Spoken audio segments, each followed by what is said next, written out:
就是海运建议必带的第1名。我觉得这个大家可能不太容易想到，这个东西就是噔噔噔噔。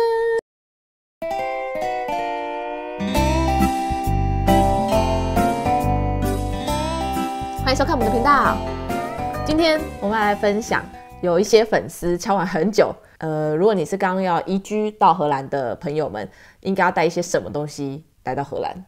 主要有收集了一些刚到荷兰或是在这边居住了3-5年的朋友啦，那他们一些想法建议，那我们会汇整在后面的影片当中。那我们接下来的分类应该主要分了2个，因为我们把东西带来荷兰，大概分2个方法嘛，一个就是跟着我们一起到荷兰的，另外的方法就是大家大部分都应该有海运的部分。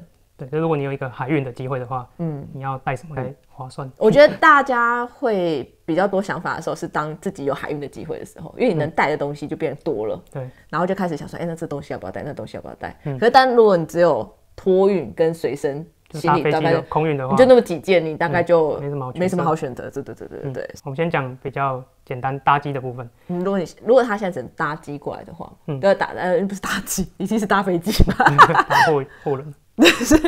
应该说，就是你如果只有随身跟着你一起到荷兰的行李的话，其实你就把它当做一个长途旅行的行李来准备，一些药品啊、衣服啊，或是一些一开始你需要的清洁用品等等之类的，你就是以这样的方式去整理你的行李，这样应该蛮明确的。但我们现在主要就是想要提醒大家的事情是，因为你是移居过来的身份，那有特别需要注意什么吗？对，或需要带什么，或是不要带什么之类的？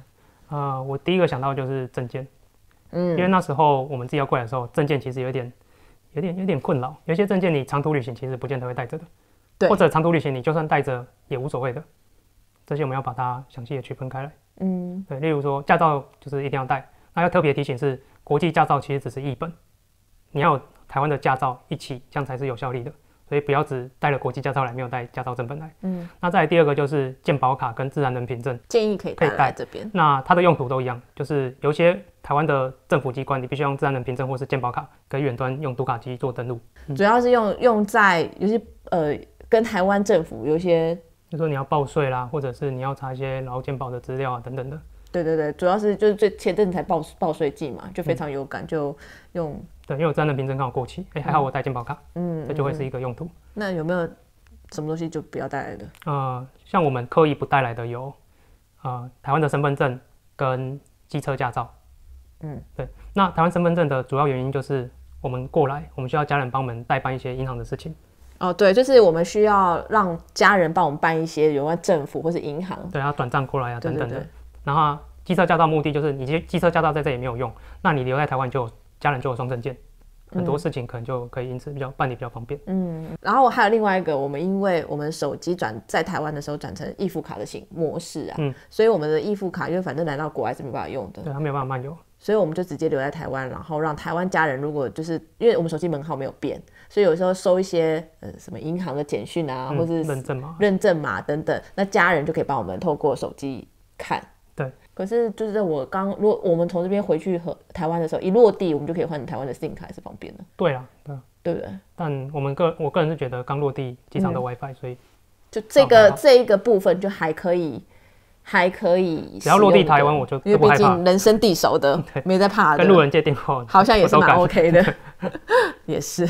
那还有一些东西特别提醒大家，就是可以多准备的，对不对？像是刚来的时候，其实很需要转接头，最阳春的那一种，就是很小最阳春那个很便宜，但我个人觉得台湾买很便宜，对，台湾买很便宜，但我觉得有点松松的，没有那么好用。那你觉得今天要买什么？圆圆大颗那种，大家可以看这个图片，我觉得可以多准备几颗。主要原因是因为有一些电器，就是你每个插座都直接插一个在上面就好，你不用那边1-2颗那边拔来拔去，就可以多准备了。对，不像你就是来旅行，你可能带1-2颗简单的，可能就够用。对，但你移居就多带几颗嘛，反正台湾便宜。行李箱够，对，主要是这个东西在台湾买其实还是相对便宜啊。对，然后又好买到。对，然后再另外一个东西蛮奇妙的，酒精。这边酒精很贵。对，他卖那种玻璃瓶1小瓶，然后不知道几欧，10几欧吗？忘了，没有，可能没有那么贵啦，4欧、5欧、7欧之类的。那台湾现在卖水一样，那个塑胶瓶这样一大罐，70几块，对，2欧，70几块，对，2欧，就是相对便宜很多。然后因为刚到的时候，你可能会有需要一些清洁啦，或者是什么用途，不用带多啦，大概就1罐2罐。坐飞机也有限制。对，也有限制，不用带多。对，但是出奇会方便。对，就是如果你是本身对于这种东西需要清洁类的话，酒精是可以带的。对，例如说你有小朋友可能会比较有需要。还有一个蛮神奇的，这边应该是也是有，只是我们目前还不知道它的管道在哪里。Amazon 买也有，但看起来怪怪的。会不会在 Temu 买？然后这是朋友建议的吗？对，这是朋友建议，我们想到好像没有道理。好像我们后来想一想，对，生活用周遭当中，好像是。就是如果拿到会特别存起来，所以就是买葱的时候会特别留下来它的。或是买什么中式餐点，这东西就是橡皮筋，这很普遍。但是你刚来，你突然方便想要弄，但是你又不知道去哪里买，你不可能为了这种临时想要用去买一大包。去超市买一个葱。对啊，就是超市也没有卖橡皮筋啊。没有，然后它那个葱上面的橡皮筋也不太一样。所以如果行李箱有空间，就带个1小包。对，就是你方便用，也不重。方便用。那我先关于那种宝宝的东西、小孩的东西，我觉得就是当然小孩的药啊。那还有一个就是我之前有一支影片，好像是有一个小宝生病那一集吧，最后有推荐就是芝姆斯的吸鼻器，个人觉得真的是好用。然后大家可以带几支来这边。对啊，主要是因为这里看诊比较相对没有那么方便。那如果一些轻微症状你可以自己处理，就会方便很多。就是对啊，就是会让他们舒缓不少。对，好，接下来就是海运的部分，今天比较重头戏的部分，其实也还好，搞不好。海运的部分，我们就是收集把朋友的意见，然后把它分成2类，一个就是带来后很麻烦、很难处理的，或是不合用的，或者带来后悔的，我带这来干嘛？对，大概是这样。有一个比较明显就是比较大型的家具大型家具，很大的衣橱啦，或者很大的床架啦。我觉得这个部分就是有点像是，因为你现在有海运了，如果你最后你不知道这东西，你好像其实在家里也不怎么用，然后那东西很大，然后你不要想说来这边我再看用不用得到，再把它处理掉。因为在荷兰丢垃圾，我个人觉得也是有方法，但是没有这么方便。在台湾的话，一些大型东西你叫环保局，对，然后免费，总是免费的。可是这边大部分东西你是要收钱的。对，你丢垃圾的时候收钱的。你可以看我们有一支那个做垃圾的那个影片，你每一区其实都有一个垃圾分类场，但是除非你是回收可以全部回收的部分，不然大部分都是要收钱嘛，对不对？那要丢掉的原因是因为荷兰的楼梯是出名的窄跟小，所以你例如说你是主卧的衣橱，你不可能把它就丢在客厅，那你又搬不上去卧室，那就只能不是你要先想那个海运的那个公司不一定帮你搬到楼上去，对，因为他想他也没办法了，他就算叫吊车，你楼上的窗户不够大。进不去，他也无能为力。不过目前我们做到的朋友都是那种差点上不去，但是都还是上去了。对，最后都进去了。所以就是如果家里有那种可以拆的，基本上没什么问题啦。但是如果是那种一体成型，还有那种 king size 的床，然后你们床垫吧，床架原则上可以拆吧？好吧，如果你是一体成型的话，你就是稍微考量一下。然后那 king size 那种床垫，就是要看你家窗户有没有办法进得去嘛。对不对？还要把它再卷回去。有困难。就是大型的家具部分，或是一体成型那种很难没办法拆的东西，你就要考量一下。荷兰家大部分楼梯间都是非常窄的。再一个是蛮多人都有问到的，哪个？电器。应该说110伏特的电器，不是万国电压的电器。对，因为你电器来这边，你势必要再接一个变压器才可以用。那变压器本身也是蛮耗能的。然后再来就是又危险，因为变压器还要考量它的那个功率。所以就它可以用，只是它就是相对没有这么安全，加上它方便，然后还有它也比较耗能量，就是耗电啊。对，所以就是也可以考量一下。原则上你想到的东西在这边应该都是买得到的了。对啊，对。但是我们有一个比较贵了。对啊，这可能就比较贵一点啦。对。再一个是一个蛮细的，例如说你家有床单，已经用很久了，你就可以考虑丢掉，因为在这里床的 size 是跟台湾不一样的。对，这边原则上因为可能是巨人国吧，所以他们的床大部分就是规格不220，长度200还是280，宽度有90跟180。OK。然后如果 king size 就200。不，这应该是 depend， 就是说，如果你的床家具有床有过来的话，那你当然床罩啊那些东西就是跟着一起过来，甚至要多买几个。对，因为这边可能会买不到那个 size，对，因为这边的普遍像 IKEA 的 size 就跟台湾的 size 是不太一样的。好，接下来就是今天的重头戏。就是海运建议，或者说我周遭朋友觉得必带的，我们选出了前3名。对，那其他更多细项我们就放在资讯栏，大家可以自己去参考，对，参考看看。好，那首先公布第3名，第3名不意外就是脚踏车。很多人问我们说要不要带脚踏车来荷兰，因为荷兰其实自行车大国嘛，那其实这边买脚踏车应该照理来说很方便，然后又有多样性，但是主要是因为他们很高，所以不知道我们这种亚洲人 size。标准脚踏车是28寸，那我们在台湾标准大人是26寸，所以小1号，但其实28也还好了。那大家主要问有没有需要带的原因，不外乎就是比较便宜，台湾真的比较便宜。捷安特在这里是名牌，在台湾就是也是名牌，但没有那么贵。那我们自己是觉得说真的一定要带吗？也没有到这么强烈，主要是因为这边脚踏车大国嘛，所以它的二手市场上脚踏车超级多，但是价格很混乱，然后你也可遇不可求，你不见得可以找到一台你喜欢，然后价格又 OK 的。那有些人就不想赌这个运气，就直接从台湾运一台，就是可能花比较多钱，但是全新的漂亮脚踏车来。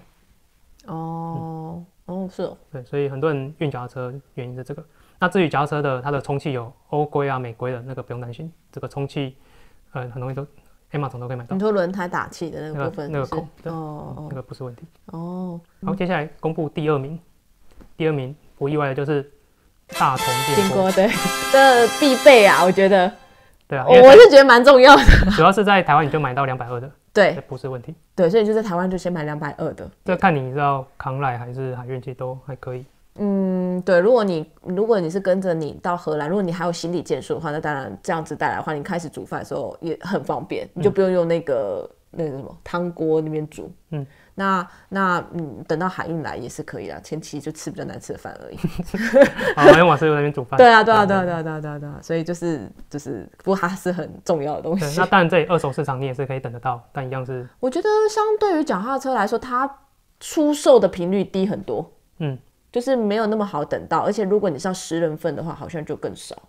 因为这里出售很多是留学生，他来都是6。对啊，留学生不会自己不用怎么煮那么大份的啦，所以如果你要10人份的大同电锅，那我建议就是在台湾就先买，然后跟你海运过来或者是学生过来这样子。对。好，接下来公布第1名，我觉得这个大家可能不太容易想到。也不会啊，搞不好他们做了功课，其实就知道是什么了。